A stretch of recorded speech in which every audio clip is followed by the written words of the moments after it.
Hi, Paula. Hello, Els. How are you today? I'm fine, thank you. Hope you too. Good. Yeah, I'm good. Yeah, and today, Els, we are discussing Principle 12. We can always perceive ourselves and others as either extending love or fearful and giving a call for help. Well, my first question is, how do you recognize love in others, especially when sometimes their actions appear otherwise? Yeah, well, that's interesting. When you don't see love, you haven't looked well. So that's my phrase I always use. When I don't see love, I need to look again and see something in someone that I appreciate, whatever it is, and there it can start. So there I can start over to have a new look and have a look at the essence and remind myself of that this person is not the action, but is Mm, so much more than that. So there's wholeness inside and there's essence inside. mm. So that helps me. So take the projection back and have a new look Yeah. and appreciate Mm, what I see. mm. Seeing wholeness, seeing Yeah. essence. Yes, yeah. Look again. Yeah. Else, from your book, I picked up on when you feel irritable, sad, powerless, disappointed, unseen, frustration, or discomfort, ask yourself, what am I afraid of? What is the fear? What is the story I am telling myself? And stop telling that story. um, So, Els, when you're overwhelmed by difficult emotions, like I've just mentioned, or you did, how do you stop and question the fear behind your story and choose to see yourself or others through that lens of love instead of lack? Well, you don't question the fear behind the story, you question the story that Mm. gives fear. So it's always the story that brings the fear. It's never the fear that brings the story. It's the other way around. When you know what the story is you tell yourself, you can ask yourself, is it true what I think? There's a kind of willingness necessary to have a new look, to have another look, to have to look again. When the willingness is there, huh? And the willingness mostly comes because you are and you have enough of suffering. So when the willingness is there, you can ask yourself, is it true what I think about this person, this situation, uh, about myself, whatever, and then give a really a true answer. Ask yourself, can I absolutely know that it is true? And I never found a yes on that. So that gives Yeah. some space so that you can retract yourself from the situation and come home again and have a new look. Yes, yeah, yeah. That especially asking, can I absolutely know that it's true? Because my first reaction might be, if I'm in that frame of mind, might be, yes, it is true. So asking again, yeah, Yes. can work. Yeah. Um, as you also say in your book, a barrier to love is often an ingrained pattern of resentment, anger, or blame that isolates us from experiencing our own essence. And I found a great tip to break the pattern where you say, I'm reading a lot here from your book, but it is so good. Um, Resolve to examine your barriers to love and your patterns over and over again. Don't give up. If you try the following, your perception might change. So, the first thing you recommend is forgive yourself for your thoughts and actions. Secondly, stop blaming yourself and others. Stop seeing yourself as the victim. And lastly, be willing to connect to inner peace that resides within you, and in doing so, connect with the peace and love within others. And I just wondered, Els, if you have any other words of wisdom that might help dissolve these barriers to love and inner peace. Yeah. Yes, you could say, for example, where forgive yourself for your thoughts and actions. I would want to add there, be gentle. Be gentle and kind as uh, you would be for a little child. So Mm. be gentle and kind for yourself. We can often be gentle and kind for little children or for someone else, but it would be so nice if we would have that same compassion uh, for us, for Yeah. ourselves. So that would be my idea. And stop seeing yourself as a victim. I could add, it's not personal. Whatever happens, it's never ever personal. And when you realize that whatever you see or whatever happens, that it's not personal, you are just a person in a play. You are just somebody who got in that play or who got in that situation, and it's not personal, and it could help to retract yourself from the situation. Yeah. Yeah. Mm. Yeah. So remembering it's not personal too. Yes, And and yeah.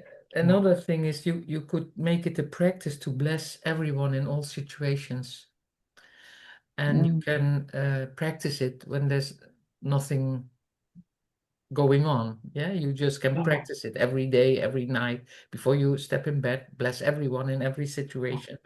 So Yeah. when it triggers, you already know how to bless. Mm. and Mm. you Yeah. Yeah. practice it, Yeah. and it's like learning to drive a car. When you are experienced in driving a car, you know where to find the brakes if an emergency Yes. appears. So when you have learned to bless everything, everybody, always, that's like the brakes in a car. Mm. Mm. Mm. And that's everyone and every, no matter who that person is, or what No, they've done. everyone in this Yeah. Yeah. involved in the situation. When it's Yeah. it's Gaza, it's the Palestinians, and it's Netanyahu and the army and so on. It's Yeah. always everyone, Everyone. Yeah. Yeah. Yeah. And including yourself. including and Yeah. including, of course. Yeah. Yeah. Mm. Yeah. Thank you. How does recognizing every encounter as a holy encounter, it's kind of what you've just said there, but just recognizing that holy encounter shift the way we respond to others, especially when faced with fear or judgment or conflict.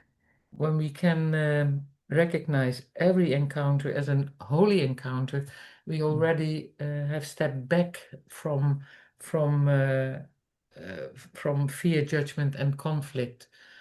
Yeah. So when I'm fearful in a situation, I haven't stepped back, so it's difficult for me to recognize that every encounter is a holy encounter. So it Mm. takes practice. It's the same like bless everyone. When I bless everyone, I step into the elevator and I bless them before I say anything. And then doesn't matter what happened. When I've blessed them already, uh, someone can say whatever they say, and maybe I have to laugh. Yeah. Yeah. Yeah. Yeah, so they could throw anything at you and it wouldn't matter because you've come Yes, to the place of yes, peace, inner yes, peace. Yeah. absolutely. Yeah. So practicing blessing is easy. Mm. You Mm. don't Yeah. need whatever, you don't need nothing to Yeah. practice it. You can drive in the car and you pass by a prison and you bless everyone in the prison, the guards and the men who are kept there. Yeah. You drive by a hospital, you bless everyone, the nurses, the doctors, the patients, the whoever is involved. And Mm. Mm. you drive by a liquor store and you bless everyone. You drive by a supermarket, Yeah. you bless everyone. So when you make it your practice to bless, Yeah. that's what you do wherever Yeah. you come. So it would be a new practice for me. So I would just say, I bless whoever the person is. I bless you. Yeah. Yeah, Okay. but you All right. don't do it out loud. You No. just do. Oh, no, that, yeah. And you Oh, and you don't want a special result of it. That's very yeah. important. Yeah. Yeah. True. Yeah. True. Yeah. Okay. And yeah, Els. talking of that specialness, you tie A Course in Miracles into each of the principles so concisely in your book. And for this principle, you bring in letting go of the need to feel special. For example, no loving thought is ever lost or makes itself special. In oneness, nothing is special. Thinking yourself or others as special only comes from the ego. So, in what ways can being one with your essence, beyond the ego or the need to feel special, lead to deeper healing and clarity, both in yourself and those that you have contact with? Yes. Well, in essence, everything is whole, of course. So I would say the healing is just before is would take place in duality, but it's like I put you on the highway to essence. So in essence, there's nothing to be healed. It's just all whole. The healing is that we on the inside find get back on track to essence, get back on track to wholeness, and to really find ourselves on the inside. Yeah. Yeah, yeah. So those inner conversations are Yes. important. Um, and Alice, I thought it'd be nice just to end our discussion today about the three main messages of this principle, and they are: whenever you meet someone, you cannot help but give love or receive love. Nothing you do can take away from you what you are in essence, which is love. In your heart, you can connect with someone who is afraid without imposing yourself on them. It may look like you're doing nothing.